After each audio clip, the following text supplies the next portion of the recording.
এই যে আপনি একজন স্বনামধন্য বিচারক, সরকারি সুযোগ সুবিধায় আপনি ভালোভাবেই চলতে পারেন। তারপরেও গত বছর আপনার মেধাবী ছেলে ইস্তিয়াককে উচ্চ শিক্ষার জন্য লন্ডনে পাঠাতে পারেন, অথচ আপনার পেশকার এই রমজান আলী তার ছেলে মেয়েকে উচ্চ শিক্ষার জন্য বিদেশে পাঠিয়েছে। তার রয়েছে কোটি কোটি টাকার সম্পদ। সামান্য একজন পেশকারের কোটি কোটি টাকা কোত্থেকে আসে? এই টাকার উৎস কি?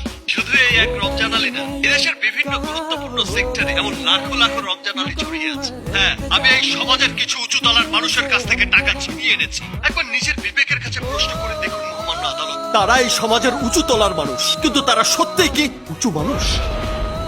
না মহামান্য আদালত, তারা কেউ উঁচু মানুষ না, তারা এই সমাজের নিকৃষ্টতম মানুষ। তারা এই দেশের কোটি কোটি অসহায় মানুষের মুখের অন্ন কেড়ে নিয়ে, তাদের হক কেড়ে নিয়ে, তাদের সম্পদ লুট করে নিজেরা সম্পদের পাহাড় করেছে। আর আমি সেই অবৈধ সম্পদের পাহাড় থেকে সামান্য কিছু টাকা ছিনিয়ে এনে এই শত শত অসহায় মেধাবী স্টুডেন্টদের সহায়তা করেছে, যাতে করে ওরা উচ্চ শিক্ষায় শিক্ষিত হয়, সুশিক্ষিত হয়।